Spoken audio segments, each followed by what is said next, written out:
Hello YouTube family, and welcome to episode 9 of the shed build. Or at least I think it's 9, or is it 10? Boy, I've lost track. I'm pretty sure it's episode 9. Anyway, sequentially from the last video, it is only the next day. And as you can tell by the accoutrements on my head and on my body, the temperature has gotten very, very cold, almost unseasonably cold. It is 35 degrees right now.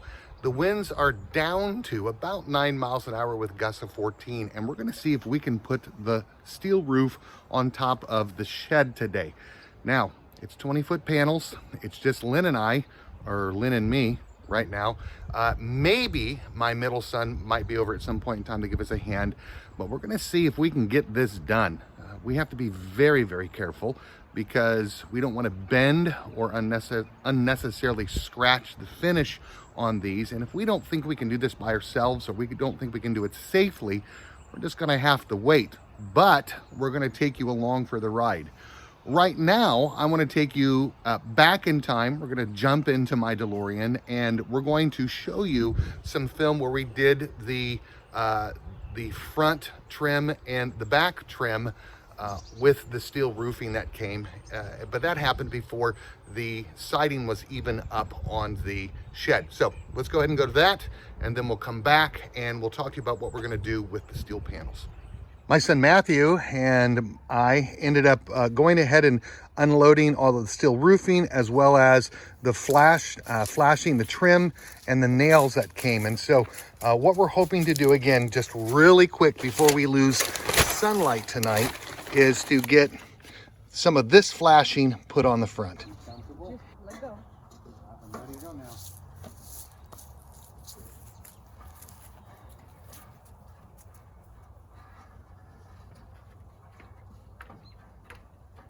Hopefully it's long enough.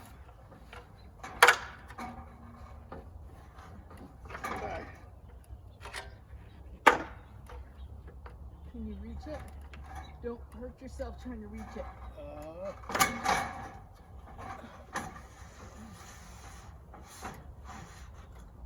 let me. Is it flush? Oh no, it's sticking out about 3-4 inches. Okay, bring it over this way then.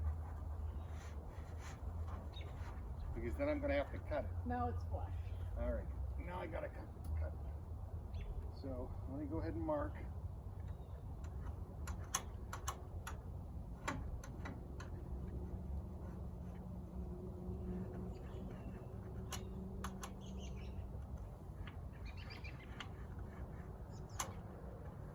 I'm gonna have to go get my tin snips. Okay. All right, can we walk it down? Yep.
So we're going to do some prep work to make putting these panels up on our purlins easier. One of the things we're going to do is we're going to pre-drill holes in our steel panels where we want them. What we've already done is we have measured the distance between all of our purlins with a 1-inch hangover off the top. And then we've written down those numbers, and we will end up running a tape measure down our panels and finding where all of those purlin spots are, and then drilling the amount of holes that we want on those panels. And we'll show you what we're going to be doing here in just a moment. I hope that makes sense. Because as we drill on top, and the height of this, and the fact that we're both 57 years old and we're not that nimble, and the potential to get our first panel off square while trying to drive a screw through the panel, it's going to help us if that hole, that pilot hole, is already there.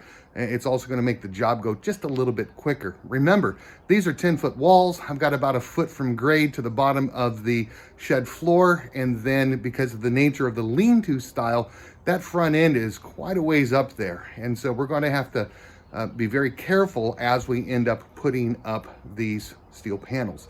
So what we're going to do is we're going to go ahead and we're going to uncover our steel panels, line them all up, and start from the top of all the panels, run that tape measure down, find all of those marks for where the purlins come across, and then we're going to drill the holes through all of them at one time. That's going to take a little while, and I don't necessarily have the best bits. They're kind of old, so we'll see what we can do and how long that will take. But again, in the long run, this will save us a lot of time. Then the next scary part will be trying to lift those 20-foot panels up onto the roof. We've run a tape measure from 1 inch over on our purlins, and the first purling that we'll hit in the middle is at 4 inches, 27 3/4, 52, 76, and so on, all the way down to the end. And we've written out all of our numbers. Now what we're going to do is we're going to come over here, and then we will drill 4 inches down our first set of holes, and then we will go likewise all the way down here. We have already lined up the edge of this, so all the holes will fall in the same place. Now I will not be drilling holes where we will do the overlap. What I'll do is I'll wait until I get the overlap, the other piece of metal scooted in, and then we will end up going ahead and drilling or driving all of our screws at that time.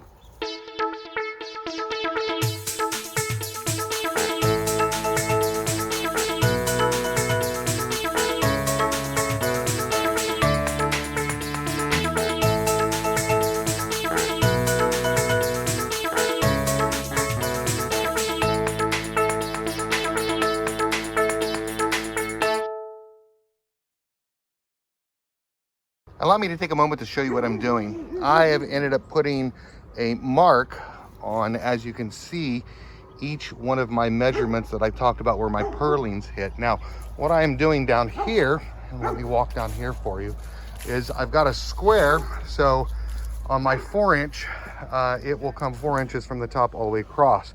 Now, what I've done is I have marked where I'm going to be putting my screws all the way down, so again that they'll line up, and instead of trying to have to remember where each one of those marks are as I go down, I just went ahead and marked this. That'll wash off, and then I've put a mark. Now on the front edge or leading edge of my roof, that's going to be facing south at the highest point, I am putting 3 screws in the gutter. All right, or that's what I'm referring to it to, in the gutter. Now, some guys will put them on the ridges. That's fine. It's 6 of one, half a dozen of the other. However, on the leading edge, I'm wanting 3 screws in. And on the back end, I'm going to have also 3 screws. But in between, I'm going to be just doing 2 screws. That was the recommendation of the manufacturer. I will not be putting, I might be, no, I'm not even going to pre-drill on these, but I am going to mark where each one of those are supposedly going to go. The reason for this is, and I'll show you here, let me walk you over to the table, is the recommendation, again, from the manufacturer as to where to put the screw. I'm not putting on the top, I'm putting in the valleys. And so that's how they recommend putting the screw in for the overlap and the drain channel. So not quite sure where that's always going to land or where it's going to land now, because once you've drilled, buddy, you're committed. I'm gonna go ahead and wait and get my first panel up, and then with each corresponding panel as I work back, I will then just go ahead and just drive these screws in on each one of these spots. So let's go ahead and mark the rest of the way down to the panels and then get these drilled. Again, it's about 9 o'clock in the morning. I'm guessing, believe it or not, with the magic of time lapse, this is gonna take me pretty close to lunch.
All right, sorry, you're gonna have to deal with a rude neighbor's dog, like seriously 20 feet away from me barking.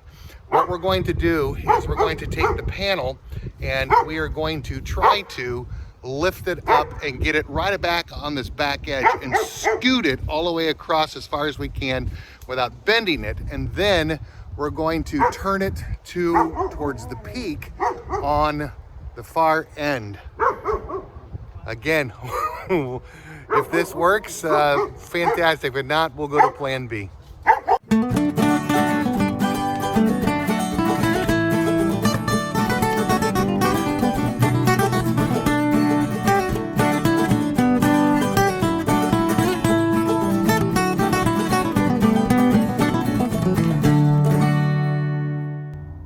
I'm going to ask you guys to forgive me because I'm going to be jumping you around our timeline quite a bit.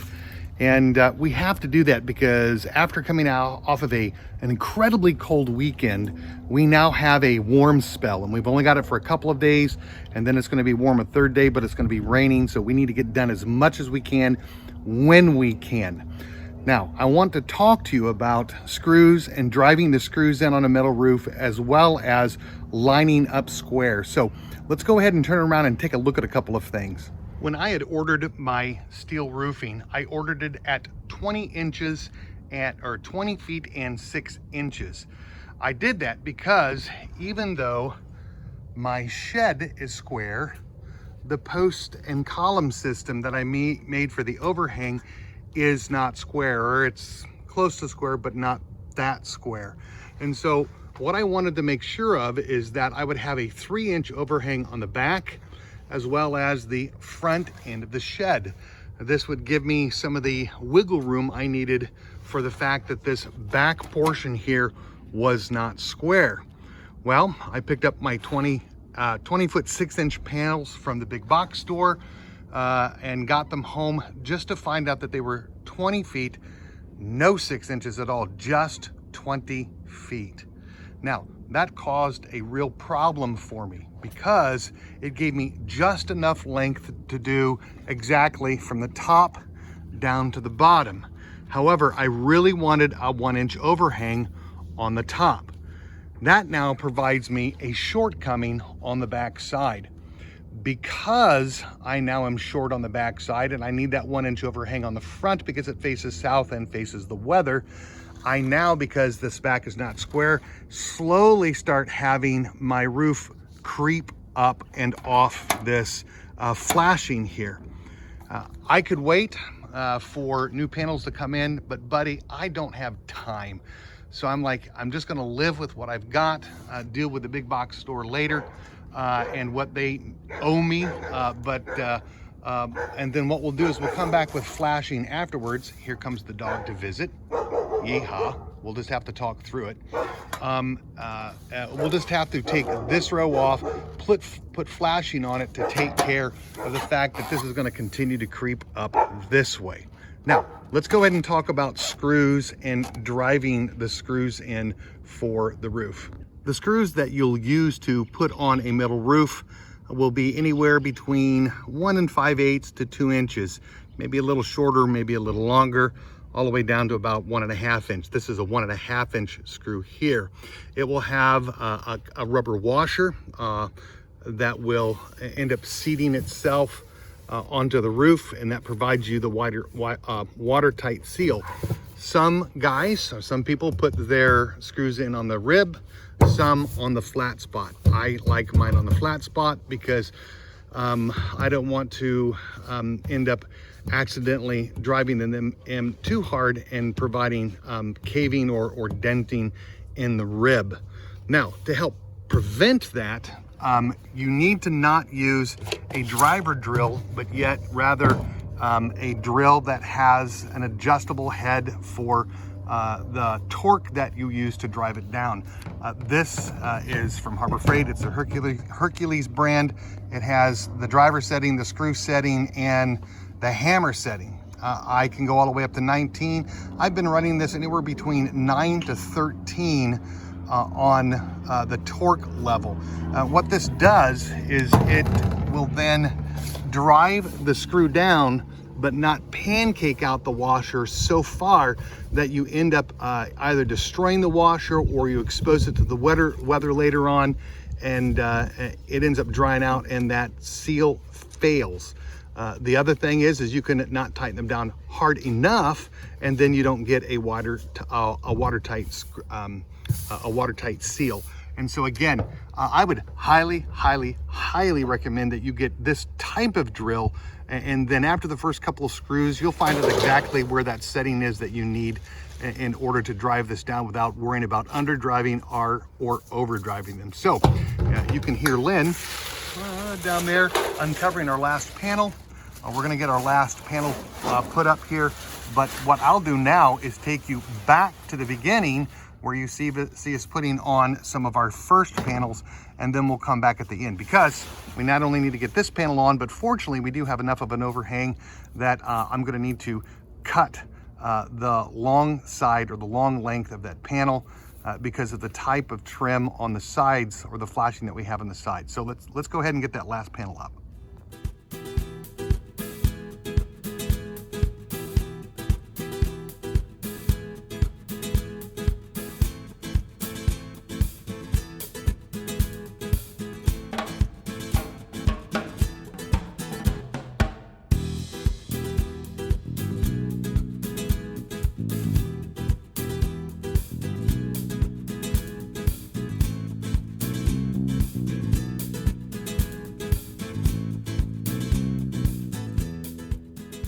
Well, that was absolutely terrifying.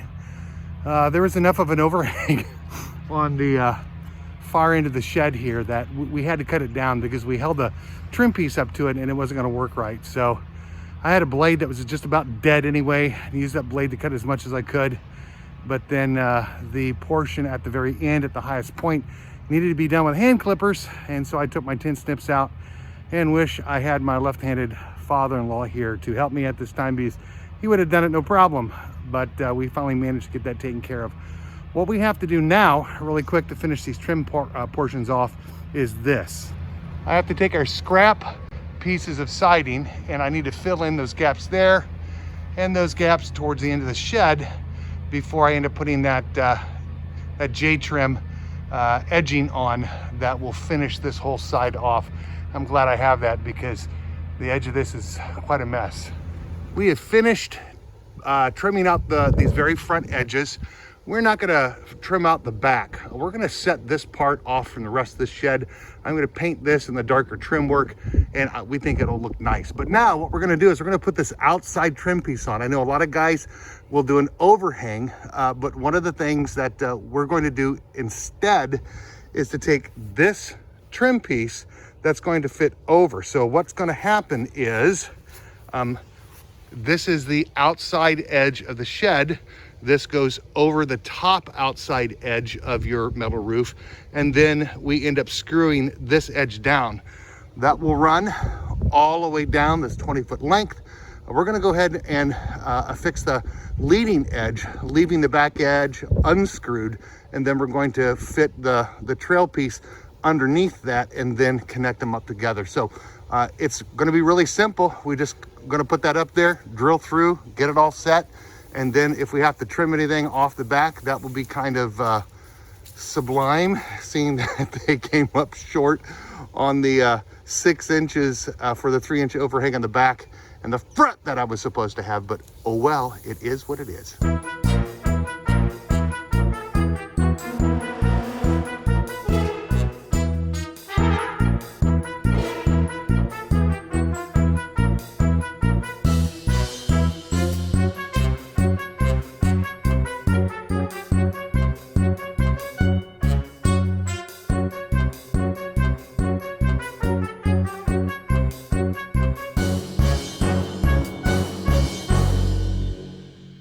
Remember, I told you on this channel, we don't hide our mistakes.